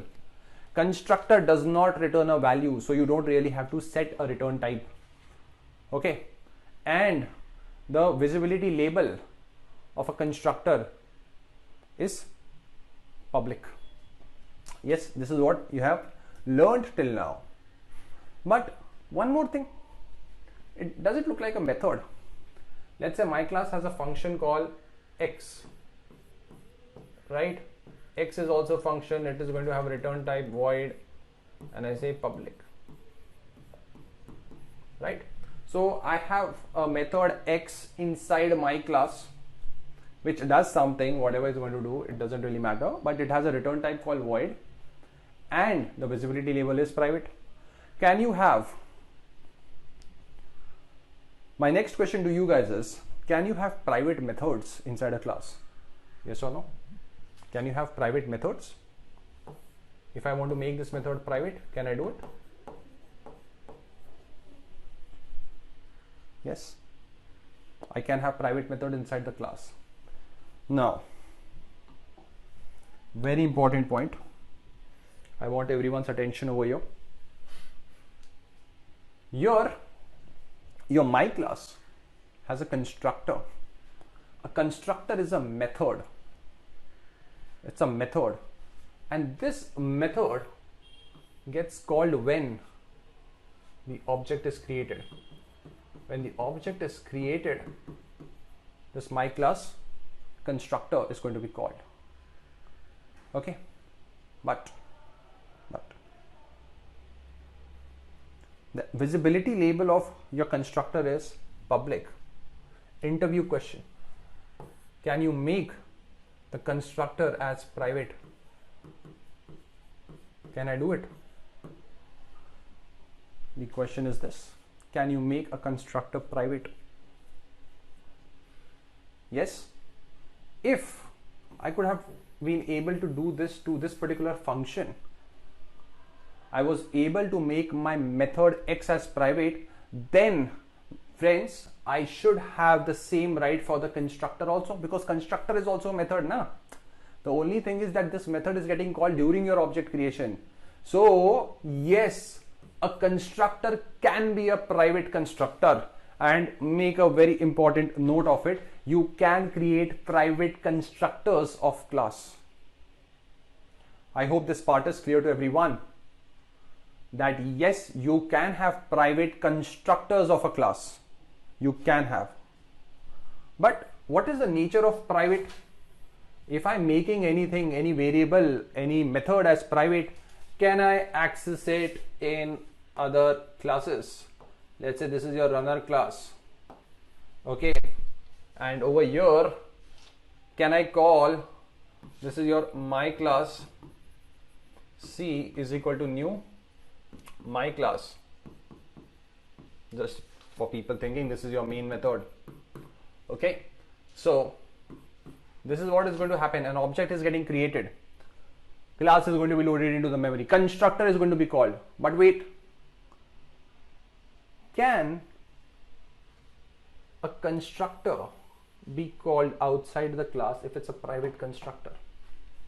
Can you call a private method outside the class? No. You cannot call a private constructor outside the class. This is an important point, and you need to remember it, that you cannot call a private constructor outside the class, because it's the same nature. Visibility label means what? You cannot access it outside a certain scope. You made the constructor as private, so I cannot access it outside the class. So what do we conclude now? The conclusion is you will never be able to create an object of this class. I will never be able to create an object of this class outside that class. I can create a private method, can access another private method, right? I can create an object inside the same class. I can do it because the constructor is private and X is also a private method of the same class. You can do it. This is possible. So what is going to happen? My class ka object is also going to be present inside that class. My class ka object is also going to be present inside that class. So let me just clean the board and write it properly for you guys. So what we have understood till now is, see guys, I can have a class which is going to be public in nature. That is my perfect. I'm going to take it till here. This is the start of the class.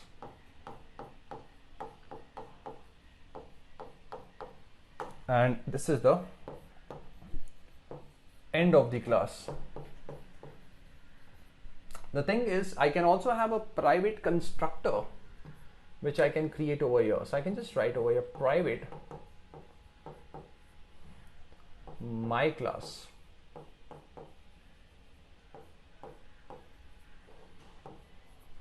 Okay, dot dot dot. Okay, I can also have another private method over here, private. Okay, or I don't need the word private now, so I'm just going to remove it. Let's say I can have a public method over here, public void x. This is what is the code till now. If my constructor is private, you cannot create an object outside the class, but you can create an object inside the class, meaning this method x can create an object for you. I can just write over here my class C is equal to new my class. Okay. Now let's talk about this variable C over here. The variable C, is it a local variable or an instance variable? Is it a local variable or a instance variable? It's a local variable created inside the method X. Right. Let's say I want to make it an instance variable. Can I do it? Yes, you can do it. How will I going to do it? I'm going to make this variable as private again. Private. Okay, I'm going to write over here my class C. My class is a non-primitive data type. So C ka default value is what? Null. C is what? A reference variable. It is going to store what kind of a data? Memory address of where the my class is going to be loaded. So over here guys, your my class object, wherever it's going to get loaded in the memory, C is going to point it over there. Acha, I want that there should be only one memory allocation for C. I want that there should be only one memory allocation for C. Multiple instance variable, I don't want it. I just want one memory allocation. Can I do it? Can I make sure that this variable is a pure class variable and it only have one memory allocation? Can I do for C? Yes, I can do it. I can just write over here static keyword and my job is done. Yes, what does static means? That the variable is going to have only one memory allocation and it is a pure class variable, because in order to access C you don't need an object. My class.c, I can do it, but it's a private variable. We won't be able to access it outside the class. Now this is the first thing. Okay, the next part over here is X is a method. I want to access X outside of the class. Let's say in my runner class.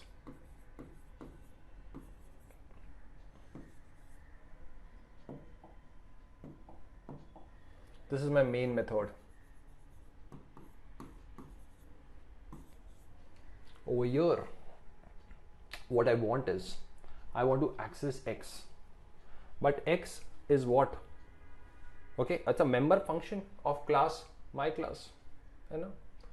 So, can I create an object of my class in runner?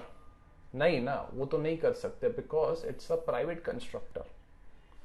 But फिर भी I want to access X method outside the class without, okay, by hook or by crook. How can I do it? Make it static. If you want to access this method X outside the class, the only way to go is make it static. Yes. So what I'm going to do, we have made it static, and now I can just write over here my class dot X. Will the code work? Yes, the code is going to work for us. So how the code is going to go? You have asked for my class.x. The flow is going to go to this particular method. Over here, it's going to go inside. C is equal to my new C is equal to new my class, meaning the class is going to be loaded into the memory, the instance, your constructor is going to be called, the instance variables and all those things will be created. Okay, C won't be created because it's a static variable. Okay, other instance variable would have been created, not C over here. Okay, and over here guys, I'm just going to do one thing. You wanted the object, right? So I'm just going to write over here one thing. I'm going to return C. So if I'm returning C, what will be the return type of this method? My class is going to become my class.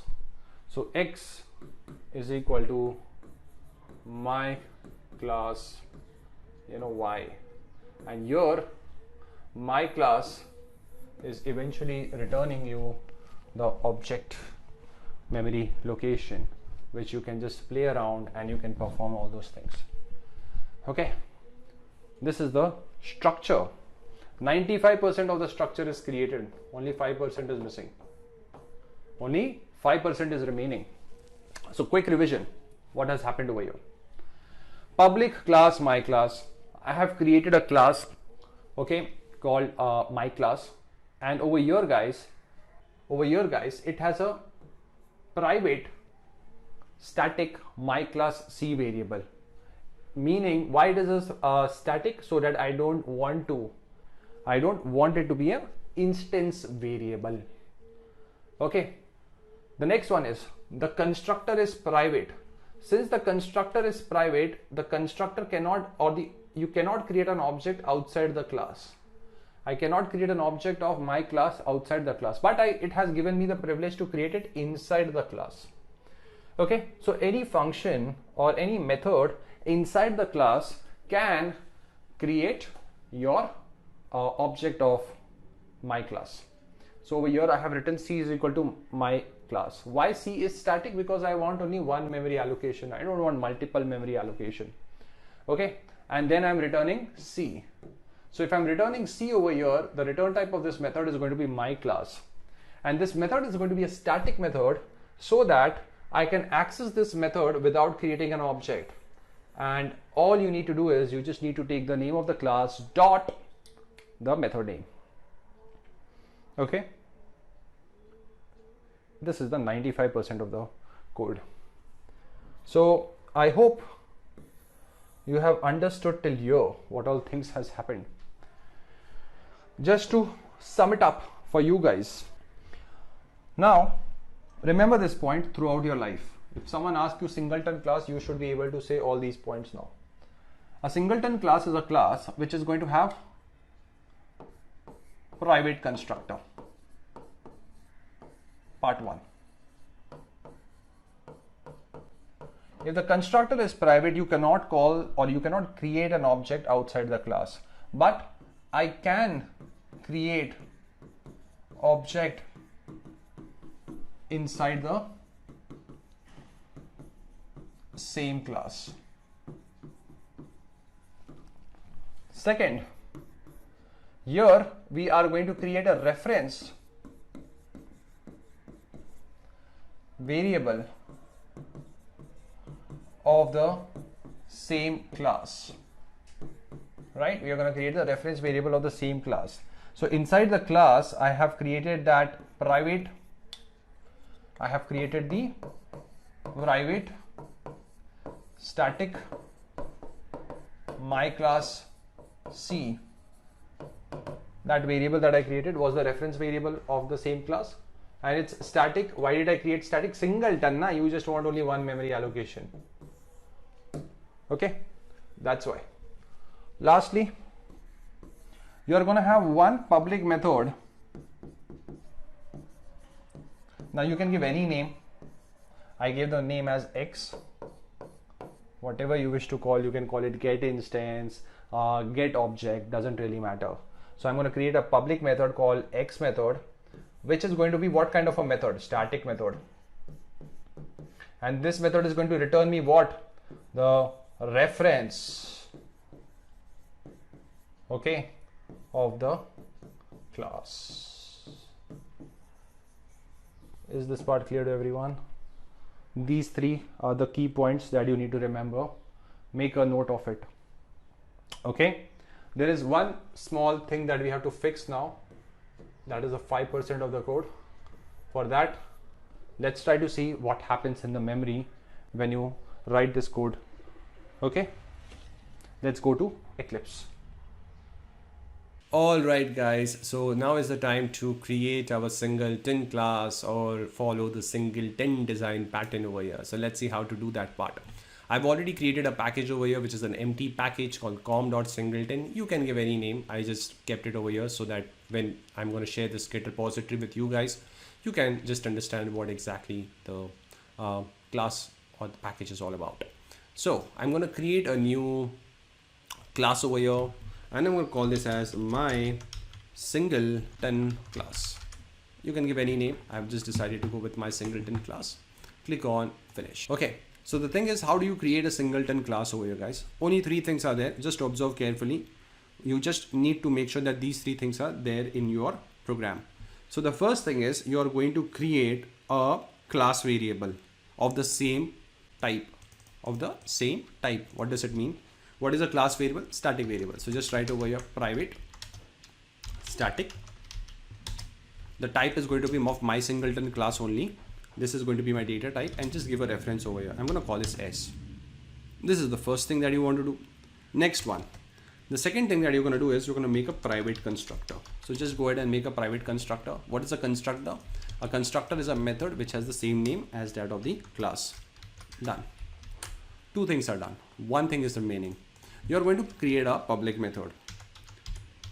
But if I'm making a method as a non-static, it won't be accessible outside the class. So make this method as static method. So I'm just going to write over here public static. As of now, I'm going to give the return type as void and I'm going to call it your X method. What we are taking it from the last part of the video. Okay. So I have this method over here called as public static void X, meaning this X method can be accessed outside the class because it's a static method. But the remaining two members, private static my Singleton class S and your private constructor, cannot be accessed outside the class because of these visibility labels. Please make a note of it. Now, what is the story behind it? So what will X going to do? I'm going to create an object inside the class only. So what I'm going to write over here, I'm going to write over here S, that is my reference variable now, is equal to new my Singleton. Can I write like this? Of course I can write like this because we are just calling a function or we are creating an object over here itself. The reason I can do it is because it's a private constructor and your private methods can be accessed within the class anywhere. And next I'm going to just write return S. So if I'm returning S, what will be the return type of the method? What is the data type of S? My Singleton class. So just copy it and put it over here. And your job is done. Ta-da! This is your 95% of the code. It's not ready yet. Only one line I need to write it, which is very simple, but this is what the main point is. Now let's go over here and I'm going to create a class over here called as your runner class. And I'm going to create your favorite main method also. Now let's go and start writing the code. I want to create an object of Singleton class. The thing is, you cannot create an object of a Singleton class. You get an object. There's the two different things. How do you create an object? Using new keyword. But I can't do it outside the class. I can only get an instance of your Singleton class. Okay. I can request for an object. I cannot create an object. Understand the two words. In your previous example of com.example, you were creating the objects, but in Singleton class, we request an object.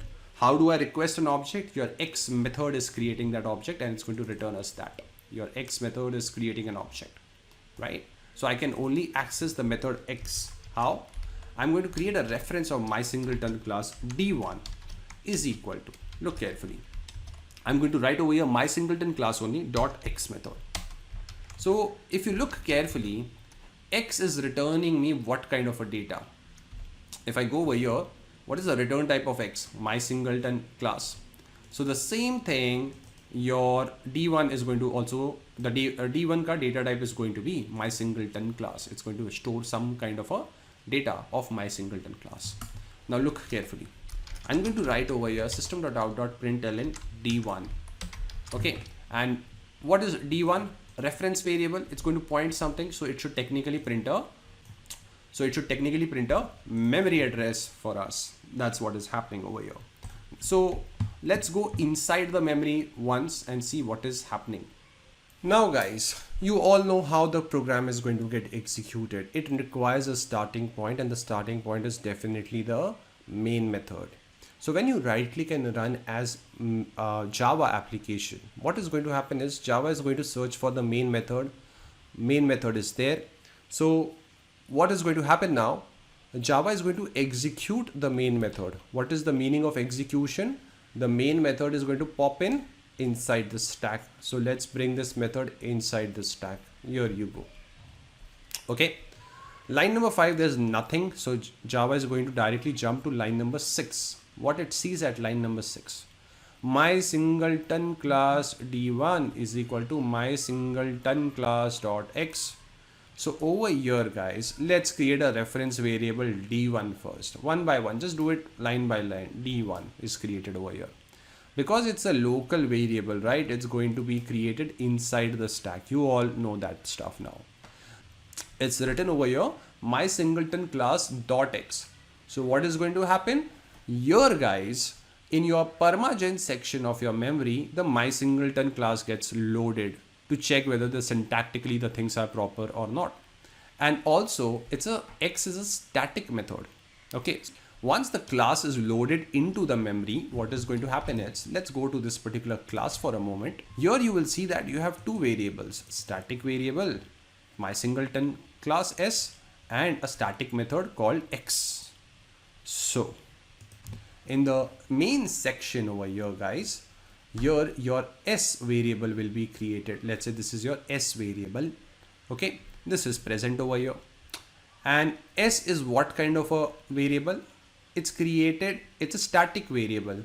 So when your my singleton class is loaded in the memory, okay, this s variable will also be created automatically. It's a pure class variable. It's not going to be created for the object, right? The second thing is we are calling my singleton.x. So Java is going to now focus on this method, meaning this method is also going to pop in inside the stack. So let's bring x also into the memory and look carefully. Any variable which is going to be created inside the heap, right? It's going to be initialized with the default value. So what is the default value of s? What is the default value of s? S is a non-primitive data type. So any non-primitive data type, your classes, your arrays, your collections, they all are non-primitive data type. They will be initialized with the value null. Okay, so S is going to be initialized with what? Null at a moment. And now X is inside the method. And here you have written S is equal to new my singleton class. So what is this? This is the object creation. Okay, what happens when you create an object? Class is loaded into the memory. Instance variable is created. Do you have any instance variable as of now? No. Constructor is called, but the constructor is private. Yes, it will be called because it's within the class only. Na baba, we are creating the object within the class. So constructor can be called over here, but nothing happens over here as such because it's a simple singleton class that I've created. Let's say this object that has been created of my singleton class is at memory address 777. So S is a reference variable. So S is going to store what value? The null value is going to get updated with 777. Okay. And I'm returning S. So am I returning the variable? No. We always return the value. What is going to happen once this function is execution is completed? So once we are returning the value, this function will be removed from the memory. There is only one method which is present inside the stack, that is the main method. So the control is back to the main method. And over here guys, this line my singleton.x returns me what the value that S is storing, that is the memory address, that is 777. So D1 is going to store what inside it? 777. And when I write system.out.println, you get the value 777. That is nothing more than the memory address that you see on the screen. This is how the program executes for one reference variable. Is this part clear to everyone? Now guys, let's try to ask for a second object. Observe what happens. So I'm going to go back to the code over here, and technically I'm just going to request it one more time just by copying this line second time. Instead of writing D1, I'm going to write over here D2 and just D2. Okay, so let's execute the program one more time. Observe what happens. Very important thing guys, look carefully over here. Your D2 is going to be created. Let's bring D2 into picture. D2 is created, and here my singleton.x is called. So meaning your x method will be loaded into the memory. By now you know how the control is happening. Go over here to your x method, and here you see s is equal to new my singleton class. So observe what is happening. We already have an object present over here, but you have written s is equal to new my singleton class, meaning again the object will be created. Let's say the memory address now is 888. Okay, and your my singleton class is going to be updated with the value of 888.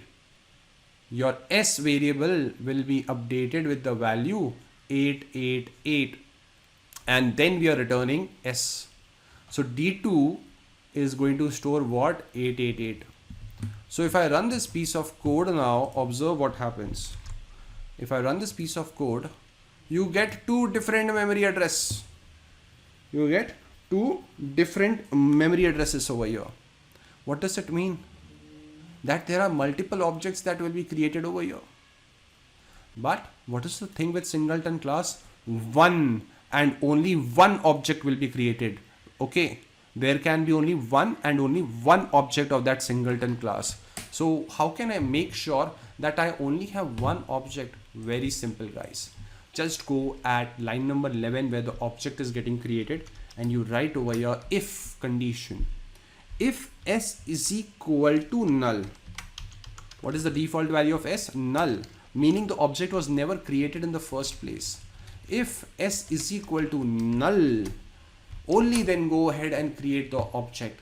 Meaning line number 12 will only be executed when you request for the object for the first time. Okay, the object will only be created for the first time, and from later time onwards it's just going to return the same memory location. Okay, so how does the program executes now? Let's try to understand that. So if I go back to the code, now over here guys, let's look at how the code has changed by just writing one if condition. Again, by now you know the main method is going to enter inside the stack. So let's bring main over here. Main is inside the memory. Again, at line number 6, D1 variable will be created. Okay, and your my singleton class.x, meaning your class loading is going to happen. Your s variable will be created. It's going to be initialized with null, and then your x method is called. Now when you're calling the x method, look carefully what is happening. We have just written one condition, line number 11. If s is equal to null. Is s equal to null? Yes, it is null. So what is going to happen? Now the object will be created, meaning here your my singleton class is loaded, instance variable is called, instance variables may be created but we don't have, the constructor will be called, and the object, let's say, is on the memory address 700. So s is now going to store what? Not null, it's going to be updated with 700 memory location. This is the thing, and I'm returning s. So s is storing 700, it's going to be returned, and D1 is now going to store 700. This is how the code has become now, the same flow. But the second time when I'm writing my singleton class D2, let's bring D2 into the picture now. Okay, so this is your D2, and over here guys, it's written my singleton class dot X. Okay, again the X method will be called. So this time what is going to happen is this condition will be checked if S is equal to null. Now look into the memory and tell me, is S null? The answer is no. S is not null. So this line number 12 is not going to get executed. It's going to go at line number 14. Whatever is the value of S, that is the same thing which is going to come into picture, meaning it's going to go back to the runner class and it's just returning me the value 700, the same value which is there, meaning the two references which you have are technically pointing to the same object, meaning multiple time this class is not going to be loaded or multiple objects won't be created for this singleton class. So if I run this piece of code, if you look at the memory now, they are two different memories, right? But if I run this piece of code now, you're going to get the same memory address. This means both the references D1 and D2, they are pointing to the same object. And that's what Singleton Design Pattern is all about, ensuring that your class object, ensuring that you have one and only one object of the class. This is the benefit of your singleton class. Key, I just have one and only one object of that class.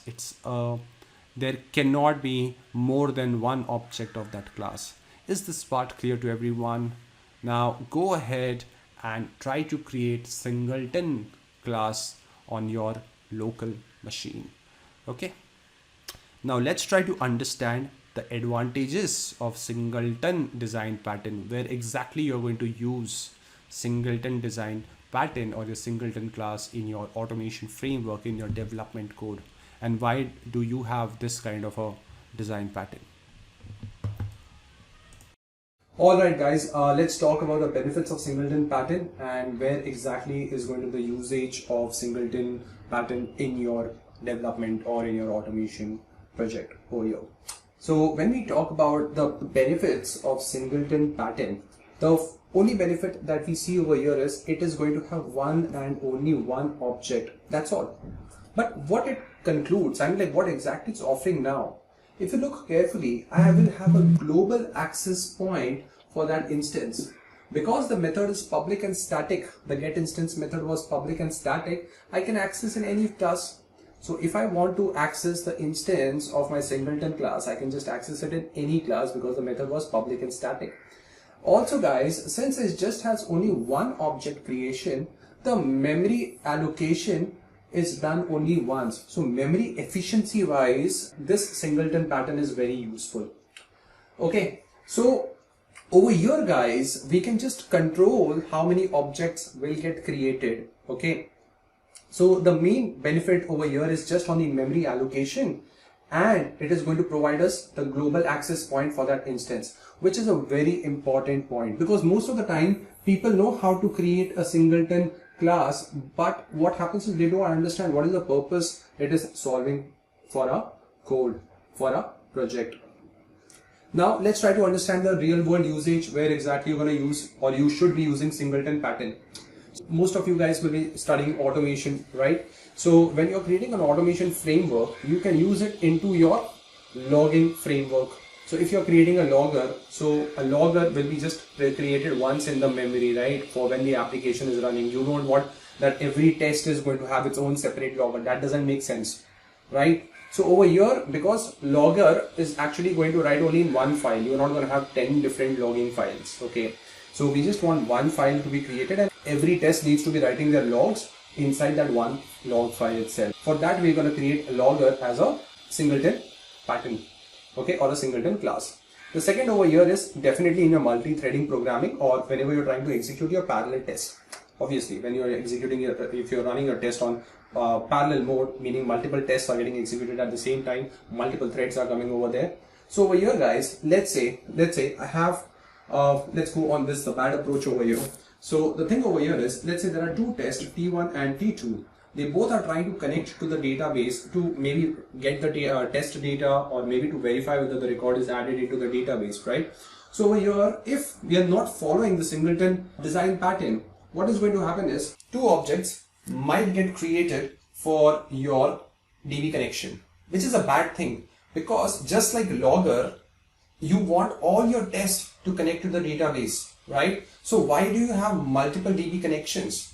If you have done any time manual DB testing, just verifying data in the database, okay, after firing any query, do you again go and connect to the database? No, one time the connection is established, you just keep on firing your queries. That's what we want. We don't want multiple DB connections. We just want one DB connection, and one DB connection should be shared across all the tests, right? So in this way, we are managing the number of connections that will be there for a test. Imagine there are 1,000 tests. Do you want 1,000 DB connections? Your connection pool is going to get full over there. Okay, your DB connection pool is going to get full. You don't want to do that kind of a stuff. Okay, it's going to affect the entire DB connection pool over there.